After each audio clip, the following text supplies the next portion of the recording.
que é inflação? Inflação é o aumento geral e contínuo de preços em uma região ao longo do tempo. O que gera a inflação?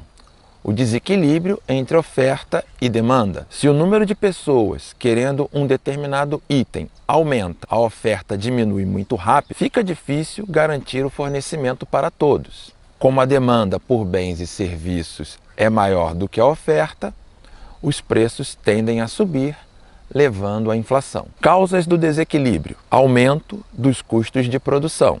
Por exemplo, guerra na Ucrânia eleva o preço do metro cúbico de gás na Europa, impactando vários setores da economia dependentes do gás como matéria de produção ou da energia elétrica gerada através do gás. Diminuição da taxa de juros. Por exemplo, a taxa Selic menor significa crédito mais barato e investimentos em renda fixa menos rentáveis, gerando aumento na demanda, que no longo prazo, se não tiver um aumento correspondente na produção, leva a um aumento da inflação. Mudanças cambiais. Por exemplo, a desvalorização do real impacta no preço dos bens importados, podendo aumentar a inflação. Aumento dos preços das commodities. Se os preços das matérias-primas aumentarem, isso pode levar a um aumento dos preços dos bens produzidos com essas matérias-primas. Por exemplo, a quebra na safra da cana-de-açúcar leva a um aumento do preço do álcool e do açúcar. Deflação. O que é deflação? Deflação é o contrário da inflação. Acontece quando os preços, ao invés de subirem, diminuem. Indicadores de inflação. Quais são os dois indicadores de inflação mais utilizados no Brasil? Nós utilizamos o INPC, que é o Índice Nacional de Preços ao Consumidor, medido pelo IBGE. Ele mede a variação de preços nos bens e serviços utilizados pelas famílias com renda de 1 a 5 salários mínimos. IPCA também é medido pelo IBGE e é o Índice de Preços ao Consumidor Amplo. Esse índice, ele mede a inflação nas famílias com a renda de 1 até 40 salários mínimos. Por isso ele é amplo, né? Juros simples são aqueles juros em que a gente vai usar para, por exemplo, fazer um desconto. Então, no à vista, fica mais barato em 10%. Só é calculado uma vez em cima do capital inicial. Juros compostos. Juros compostos são juros calculados sobre o capital inicial e sobre os juros já acumulados em períodos anteriores, ou seja, é um sistema de juros sobre juros. A fórmula para a gente calcular os juros compostos é essa que você está vendo na tela, onde M é o montante, C é o capital inicial, o I é a taxa de juros e T é o tempo, é o prazo da operação. Por exemplo, se você investir R$10.000 em uma aplicação que paga juros compostos de 3% ao mês, após o primeiro ano, você terá R$ 1.425,76. R$1.000 do capital inicial e R$ 425,76 dos juros. No segundo ano, os juros serão calculados sobre os R$ 1.425,76 e não apenas sobre os R$1.000 iniciais.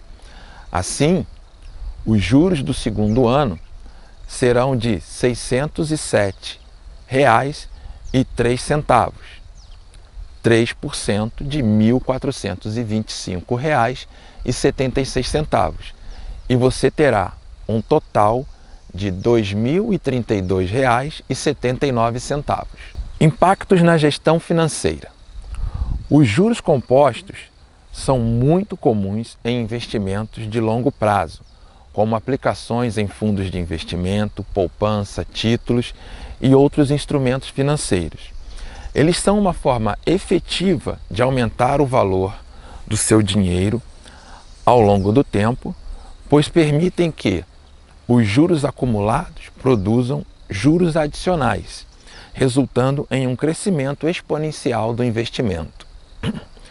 No entanto, é importante lembrar que os juros compostos também podem funcionar contra você. Em empréstimos e dívidas, os juros acumulados podem aumentar significativamente o montante total devido. Os investimentos no mercado financeiro podem ser utilizados como proteção contra a inflação ou como forma de aumentar o capital. Proteção contra a inflação. Prevendo a compra de um bem no futuro, o lucro mensal não pode ficar parado em uma conta. Ele deve ser investido em uma aplicação que renda juros, no mínimo, iguais à inflação. Investimentos de renda fixa seriam os mais indicados para essa função. Aumento de capital. Buscando um aumento de capital, podemos expor parte do lucro a um investimento que tenha um retorno maior que os investimentos em renda fixa, porém apresentam maior risco e volatilidade. O objetivo é aumentar o capital no longo prazo, se expondo a um risco maior. Investimentos em renda variável, por exemplo, bolsa de valores, cumprem essa função. O tripé dos investimentos. O tripé de investimentos é composto por risco, liquidez e rentabilidade. Risco é o risco que estamos sujeitos quando entramos em um investimento. Bolsa de valores é renda variável, apresenta um risco maior do que renda fixa. Liquidez. Liquidez é a rapidez com que podemos resgatar o nosso investimento e transformá-lo em dinheiro disponível para usar. Rentabilidade é o retorno que um determinado investimento pode nos oferecer. É importante destacar a impossibilidade de qualquer investimento oferecer as três características simultâneas a nosso favor. Existe uma grande variedade de tipos de investimento com capacidade de nos apresentar condições favoráveis em uma ou até em duas dessas características, ajudando assim a gerir uma carteira de investimentos de acordo com a nossa necessidade.